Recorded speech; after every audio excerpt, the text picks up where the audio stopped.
Le président congolais Denis Sassou Nguesso est l'un des plus grands bouchers de la France-Afrique. Et pourtant, l'autocrate de 82 ans, président presque sans discontinuer depuis 1979, va encore se faire réélire, enfin réélire c'est un grand mot, à la tête du Congo-Brazzaville. Et ce, malgré l'immense corruption du régime qui vole la rente pétrolière, une rente que s'accaparent aussi des multinationales françaises comme Total ou Perenco. Et c'est sans oublier les crimes innommables de Sassou, les opposants embastillés comme Jean-Marie Mokoko, les massacres du Beach dans les années 90 ou plus récemment, la répression à huis clos dans la région du Pool.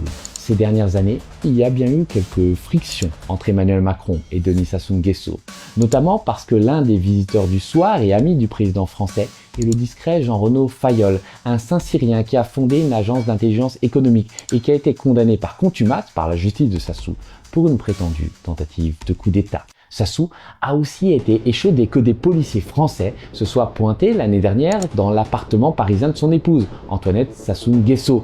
Les policiers voulaient entendre la première dame dans le cadre d'une enquête sur les biens mal acquis en France du régime congolais. Un vrai crime de lèse-majesté. Mais heureusement pour lui, Denis Sassou Nguesso a corrompu trop de monde dans la classe politique française pour être vraiment inquiété. Par exemple, la maire de Paris, Anne Hidalgo, bien qu'elle soit de gauche, fait régulièrement la promotion de l'empereur de la France-Afrique. Sa possible successeur à la mairie de Paris, Rachida Dati, a multiplié les voyages à Brazzaville, notamment lorsqu'il fallait renflouer les caisses de l'UMP.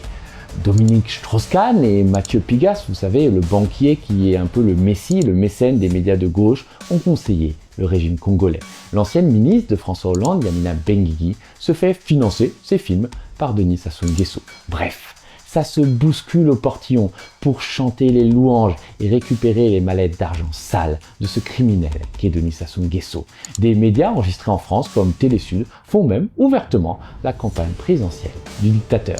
Au printemps dernier, le tout Paris et même des chroniqueurs de chez Hanouna se sont pressés à la présentation du livre, soi-disant écrit par Denis Sassou Nguesso, qui raconte le Congo au fil de l'eau. Je vous promets, c'est pas une blague. Parce que Denis Sassou Nguesso, il connaît très bien les fleuves du Congo. C'est même un expert. Pendant la guerre des années 90, il jetait dans le fleuve Congo des conteneurs soudés et remplis de civils encore vivants. Mais ça, à Paris, on fait semblant de l'oublier.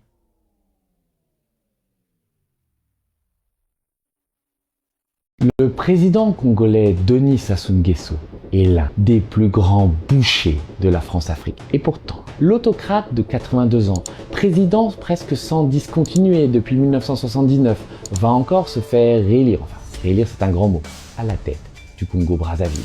Et ce, malgré l'immense corruption du régime qui vole la rente pétrolière, une rente que s'accaparent aussi des multinationales françaises comme Total ou Perenco.